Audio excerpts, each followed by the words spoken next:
Përshëndetje edhe njerë, do t'u tregojmë historinë e kësaj kënge, sepse është një histori legjend. Në malin e Gjirokastrës ishte një bari, por nuk ishte me delet e tia, ishte me delet e beut të fshatit, të cilin e quanin Arjan. Dhe si që quaj Arjan, edhe nga shpirti ishte Arjan, po ishte edhe djalë trim, djalë i ri. Dhe Arjani, mëngjes për mëngjes, kur shkon të baktit, kishte një cullë dujare dhe i pinte cullës dujare. Pas disa kosh ranë dashuri me vajzën e beut, dhe vajza e beut po ashtu ranë dashuri me Arjani. Një ditë prej ditësh,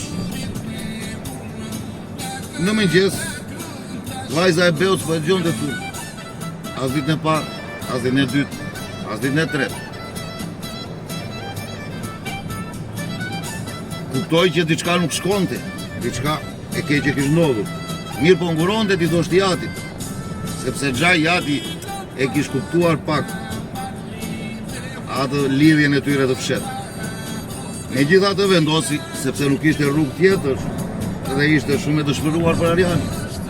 Vendosi ti thotë jatit, baba, shiko se në mal diçka nuk shkon, shumë heshtje në mal.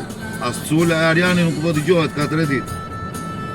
Beu e kuptoi shqetësimin e vajzës, mori burrat e tij dhe u ngjit në mal.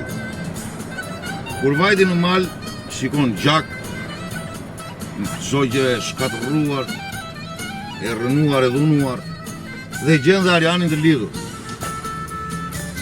Nga fshatrat fqin grek, kishin hyrë ajdutët, kishin marrë gjithë kopen e Arjanit, kishin rraur, dhunuar Arjanin dhe kishin lënë atje të lidhur.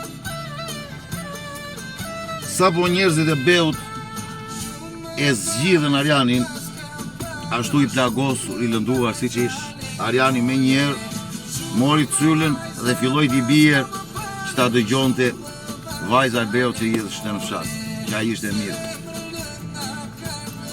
Dhe kështu beu e mori pastaj Arjanin në shtëpi, çdo gjë më u kuptua, ai normali që pranoi në martesën e vajzës së tij me Arjanin, dhe kështu jetuan të lumtur, dhe beu i fshatit mori një opinion tjetër që nga ajo ditë nga bashkëfshatarët e tij. Nuk kishin më atë urrejtjen, por kishin shumë respekt për beun e fshatit.